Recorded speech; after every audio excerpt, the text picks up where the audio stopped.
Hello student, welcome to this channel. Today we are going to see the topic of English Balbharati Standard 3. Unit number 1, lesson number 7. Khashabad Jadhav. We have seen the first part in the last video. Let us see the next part of the lesson. We have seen about the Olympic. This is the symbol of Olympic Games. These are sports.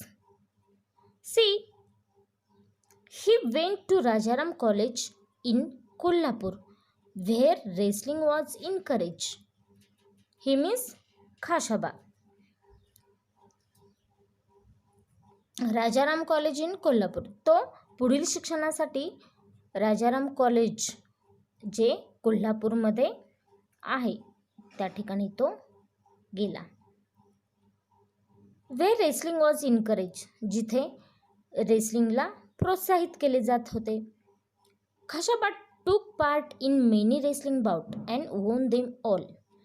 Khashaba प्रत्येक wrestling बाउटमध्ये हा participate व्हायचा, भाग घ्यायचा आणि प्रत्येक बाउट्समध्ये तो winner ठरायचा. In that area he was the champion. त्या भागामध्ये तो सर्वोत्कृष्ट खेळाडू चॅम्पियन ठरला. Therefore he was sent to wrestle at the state level and national level. त्याची प्रगती पाहून त्याला स्टेट लेवलला आणि नॅशनल लेवलला पाठवायचं ठरवलं.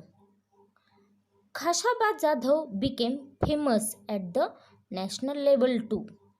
आणि तो नॅशनल लेवलला सुद्धा खूप फेमस ठरला, लोकप्रिय ठरला. जे खेळाडू असतात ते शाळेत जेव्हा विनर होतात तेव्हा त्याला तालुका स्तरावर, तिथे त्यांची प्रगती पाहून जिल्हा स्तरावर, नॅशनल, स्टेट लेवलला, नंतर नॅशनल लेवलला, अशा प्रकारे हे खेळाडू पाठवले जातात. तसंच या खाशाबा जाधवला देखील नॅशनल लेवलला पाठवण्यात आले आणि तिथे सुद्धा तो फेमस झालेला आहे, विनर ठरलेला आहे.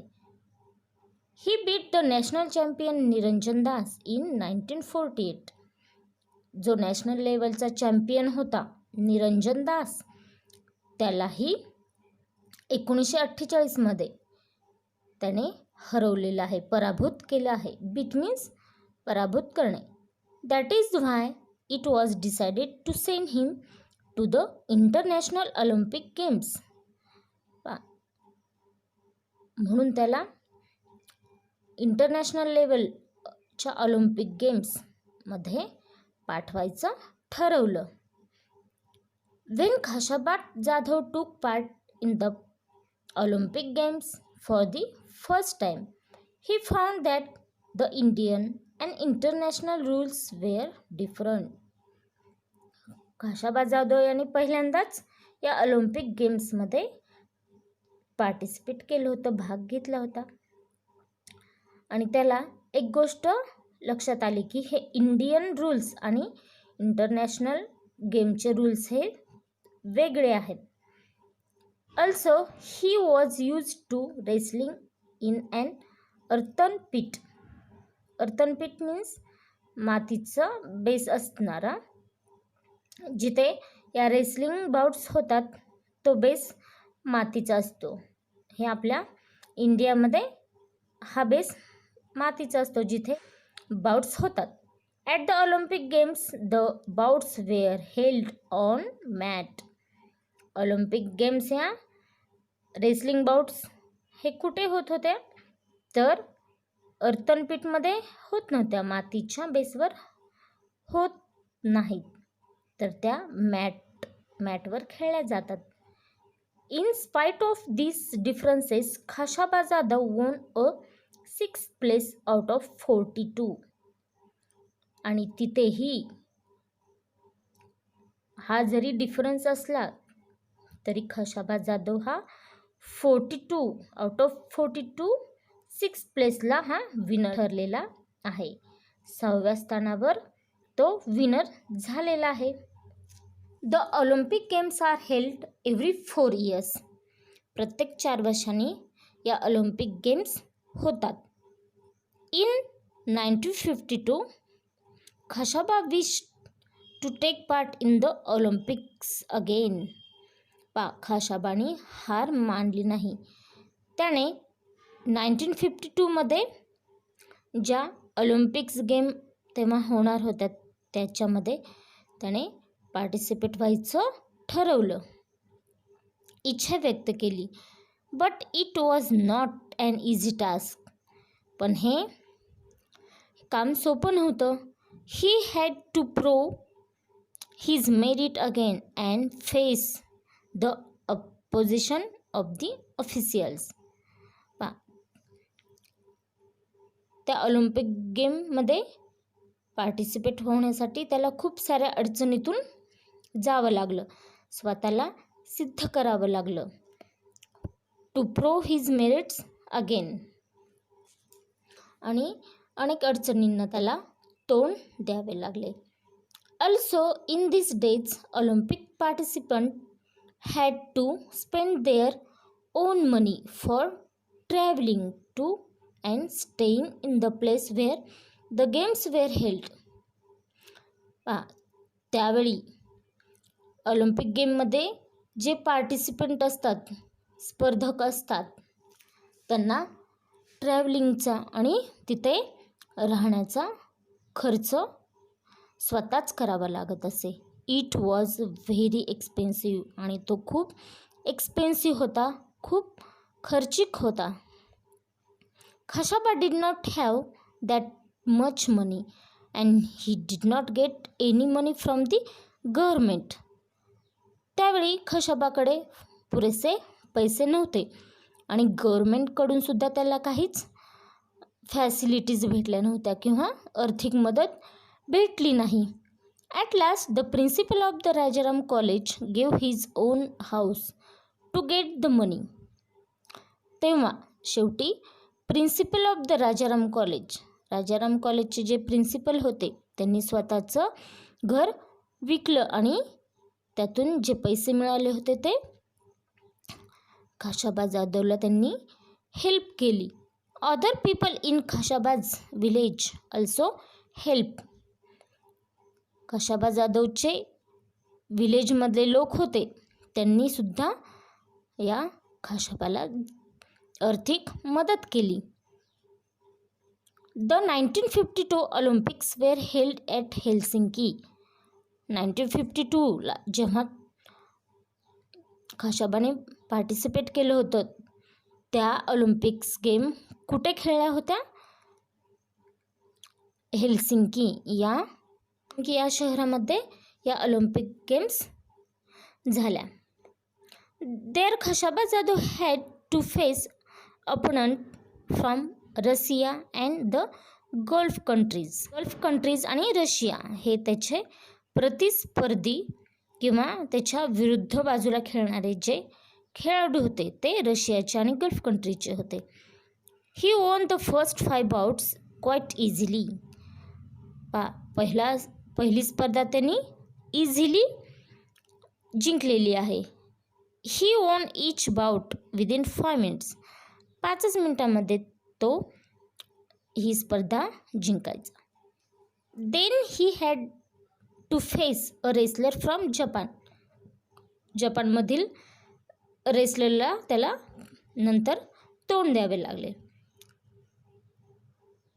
दे वेअर बोथ वेल मॅच. ते दोन्ही सारखेच झाले. The bout lasted for 15 minutes. ही बाउटची स्पर्धा 15 मिनिटासाठी चालली, कारण दोन्ही स्पर्धक हे सेम ताकदीचे होते. Khashaba lost the match by just 1 point. पण शेवटी खशाबा ही बाउट फक्त एका पॉईंटनी तो हरला. He was exhausted after the bout but he was asked to wrestle with the Soviet wrestler immediately. या स्पर्धेनंतर त्याची सोव्हिएतच्या रेसलरसोबत लगेचच रेसल ही ठरली. He was exhausted after bout. या बाउटनंतर, या स्पर्धेनंतर तो खूप दमला होता. एक्झॉस्टेड मीन्स दमणे, थकणे. तरी पण त्याला सोव्हिएत रेसलरसोबत खेळण्यासाठी विचारलं गेलं. This was the against the rules. हे रूलच्या विरुद्ध होतं. According to the rules Khashaba should have rested for at least half an hour. त्याला रूल्सप्रमाणे विश्रांती दिली गेली पाहिजे होती.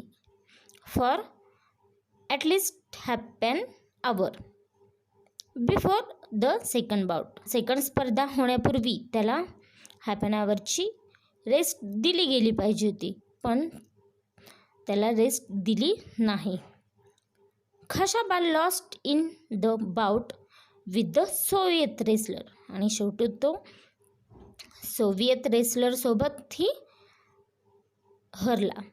Steel he had won the bronze medal by finishing third.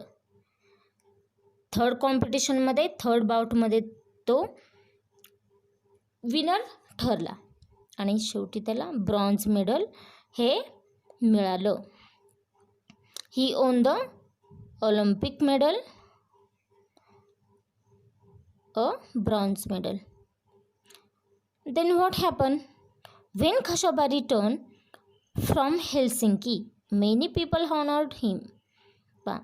जेव्हा तो हेल्सिंकी या शहरातून ऑलिम्पिक गेम्स कंप्लीट झाल्यानंतर तो आपल्या देशामध्ये परतला, तेव्हा लोकांनी त्याचा सन्मान केला. The people in his village gave him a grand welcome. आणि त्या गावातील लोकांनी त्याचं भव्य असं स्वागत केलं. A procession of 150 bullock carts waited for him in his home village of Goleshwar. गावातील लोकांनी, या गावकऱ्यांनी त्याचं भव्य असं स्वागत केलं आणि मिरवणूक काढण्यासाठी 151 बुलक कार्ट्स, बैलगाड्या त्याच्या स्वागतासाठी उभ्या होत्या. The villagers carried their hero home to the sound of dhols. ढोलच्या ताशांच्या आवाजामध्ये त्याला घरापर्यंत त्याची मिरवणूक काढली, त्याचं भव्य असं स्वागत केलं. Khashaba Jadhav did not forget those who help him. Khashaba Jadhav हा शेवटपर्यंत ज्या लोकांनी त्याला मदत केली त्या लोकांना विसरला नाही. After winning the Olympic medal he played the first bout to raise money. Olympic medal जिंकल्यानंतर तो पहिल्यांदा पैसे उभे करण्यासाठी, पैसे मिळवण्यासाठी त्यांनी पुन्हा हे गेम्स खेळलेले आहेत. Not for himself but for the principal who had given his house for sending Khashaba to Helsinki. हेल्सिंकीला खशाबाला पाठवण्यासाठी ज्या प्रिन्सिपलनी त्याचं घर विकलं होतं, त्या प्रिन्सिपलसाठी खशाबा पुन्हा खेळला. The principal got his house back again. Khashaba जाधवने अनेक स्पर्धा जिंकून पैसे उभे केले आणि ते पैसे प्रिन्सिपलला दिले आणि principal got his house back again. त्या प्रिन्सिपलला त्याचं स्वतःचं घर हे परत मिळालं.